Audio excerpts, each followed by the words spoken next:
We're the protectors of the innocent. We're known as the Charmed Ones. And so, Anatomy of an Episode is here for the bad witch that got the party started. We want the power. Give us the power. Something Wicca this way comes, referencing both the Ray Bradbury novel and its Disney adaptation, and the quote from the Scottish play, is the first ever episode of Charmed.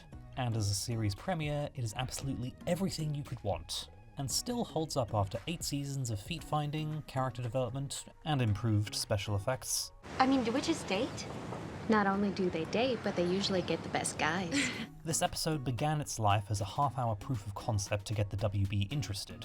As you'd expect from a pilot that never aired, there were several differences, with the main one being Laurie Rom in the role of Phoebe and Chris Boyd as Andy. But would you believe who also could have played Phoebe? He had sort of seen Shannon as Piper and me as Phoebe, which is all sorts of wrong.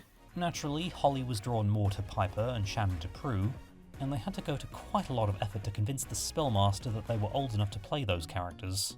And literally, so we had to show him our driver's license to convince him that we were old enough. The network needed convincing too, as they were fine with Shannon playing Prue, but kept insisting that Holly didn't have star power. I'm like, so I can sign off of it just as easily as I signed on, because she needs to be in it, and I'm not doing it without her.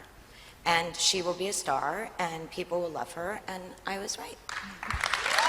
After that, the network grudgingly let her play Piper, but also told Aaron Spelling he could only keep 2 of his preferred cast members to play the Halliwells, and so Phoebe was the one he conceded on. So can we talk about what's really bothering you? Laurie Rom filmed the unaired pilot, but chose to leave after it had already been picked up, supposedly because her church disapproved of her playing a witch. Aaron Spelling then offered the role to Alyssa Milano, with whom he had a working relationship thanks to Melrose Place and Fantasy Island, and she was all too happy to accept. Please say yes. The jury is out on why Chris Boyd vacated the role of Andy, but some people say he was embarrassed to be on the show, and so he was replaced with Ted King. I'm fine. They also expanded the cast by adding in Daryl Morris, played by Dorian Gregory, to serve as a partner to Andy, and reshot most of the pilot to get it ready for air. Bring Your Powers to We Sisters 3. It's a book of witchcraft. The scenes that weren't reshot included the opening murder, anything between Prue and Roger, Piper freezing Chef Moore, and these two between Piper and Jeremy. Soon you will be on top. It doesn't say that. Also, this shot is from the unaired pilot, which was actually filmed on location in the house at Carroll Avenue, but in reshoots they used a soundstage for the interiors, which became the standard for the rest of the series. Oops, I forgot about the cab. I'll get it. Piper, that's my purse. Anyway, as many pilots and first seasons tend to, Something Wicca This Way Comes contains a lot of what they call early installment weirdness. Like how the first season of Game of Thrones features book character Jane Poole, who comes into play in later books, but by the time they got around to adapting that plot, they'd combined her role with Sansa's. Here, when Phoebe first reads the Book of Shadows, she mentions that the 3 essentials of magic are The timing, feeling, and the phases of the moon. And phases of the moon would never come into play when it comes to casting spells. I can move things with my mind. Prue's power also allows her to teleport cream into her coffee, which is something she'd never be able to do again. Phoebe also receives a premonition in segments rather than the whole thing at once. And there are a few things that kind of contradict Season 3's Pre-Witched that shows flashbacks to their grandmother's final days. The only reason Piper and I gave up our apartment and moved back here was because this house has been our family for generations. This line from Prue, which gives the impression her and Piper moved back in after Grams died. Did you say you were moving out? Yes, I did. We can't all live here with Grams forever. And this line from Piper, We met at the hospital cafeteria the day Grams was admitted. suggesting that Penny died in the hospital rather than the house. And finally, the conflict between Prue and Phoebe being about Prue's ex-fiancé claiming Phoebe made a pass at him, with Phoebe being shown moving out right after the funeral, and therefore not giving them much time to have that interaction. But because it's fun, we can hand-wave some of these things, and they're not counted among the show's more famous continuity mistakes that are considerably harder to explain away. How'd you do it last time? But yeah, I'm supposed to be talking about the episode itself. Now, these sisters would be the most powerful witches the world has ever known.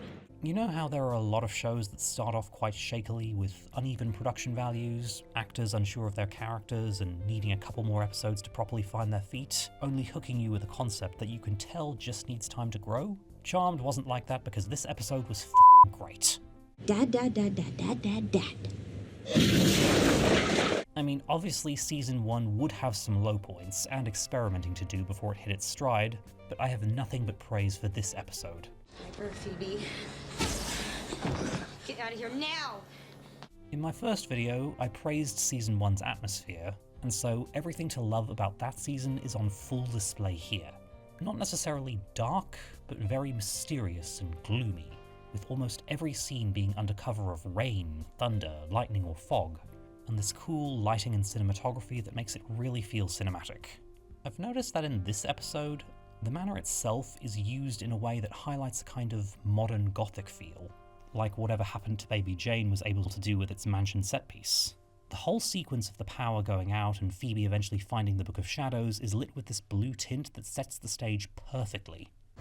Book of Shadows. While later seasons would improve on a lot of areas, none can come close to season 1 in terms of atmosphere. Not women, witches. Why? And in terms of scripting and pacing, this one is very to the point and doesn't waste a lot of time with exposition. I think as long as we were in the dark about our powers, we were safe. We get a little bit of the mythology in this scene between Piper and Phoebe, but a lot of stuff is left up to the imagination.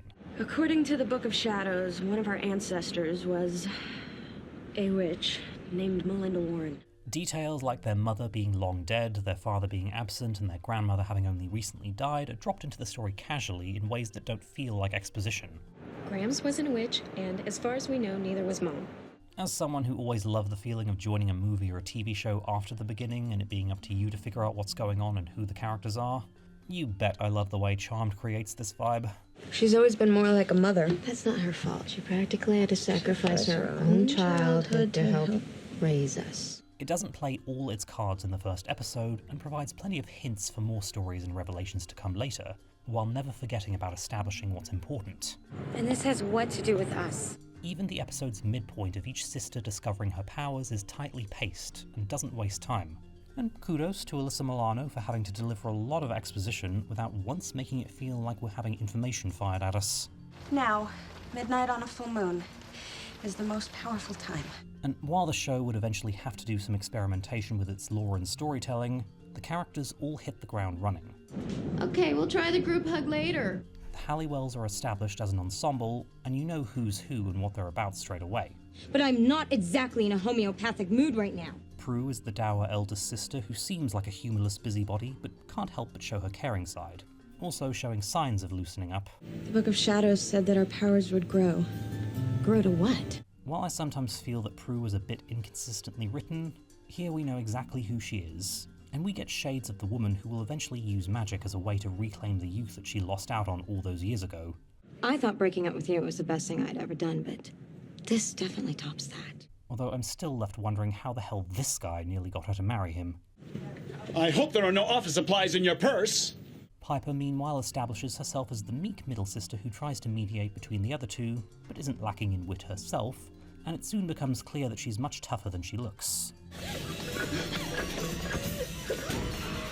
She's the first sister to fight off a warlock, laying the groundwork for her eventual transformation into the powerful matriarch of the family. And Phoebe is set up as the flaky youngest sister who would of course jump headfirst into the chance to get superpowers and see endless possibilities to make her dreams come true, but also doesn't hesitate to use her powers to help other people. No! Wait! After getting her first premonition, she's the first of the sisters to use her powers to help an innocent. And on this watch, I noticed how it would be more expected to have Piper or Prue serve as the exposition character, putting the smart or mature sisters in the role of the one who explains the show's mythology. This? Do what, this? Receive our powers. What powers? But it was interesting that Phoebe be the one designated for this, and to have exposition given out by a character who's just so excited to learn as much as she can about her new gift. You've turned me into a witch. You were born one. We all were. And overall, it's instant chemistry between all three actresses. How long have you known about this anyway? A couple of days. Maybe a week. Or two. Shannon Doherty and Holly Marie Combs naturally feel like sisters already, due to their prior friendship, and even Alyssa Milano being the odd one out just added to Phoebe's status as the prodigal sister returning after a few months of growing up in New York. Well, at least our lives won't be boring. But they'll never be the same. And this is a bad thing? No. Even at the season's lower points, and the even lower low points in Season 2, you could always count on their three-way chemistry. We are going to be careful, we're going to be wise, and we're going to stick together. And hell, there's even good chemistry between Holly Marie Combs and Eric Scott Woods to sell you on these two being a couple for 6 months. What's your surprise? Jeremy, stop it. You're scaring me. The unaired pilot had hyped Jeremy up to be a much stronger threat, complete with him turning into a mad snake monster before he's finally vanquished, which I think would have been a bit overkill in the series proper, since warlocks would later be established to be kind of low on the demonic power rankings. It was the only way to get their powers.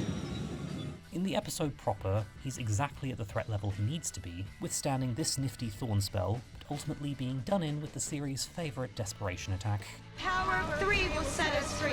The power of 3 will set us free. The power of 3 will set us free. And thinking from a filmmaking perspective, it's so nice to see them using as many practical effects and stunts as possible, so that the final battle wouldn't be relying on too much dated CGI.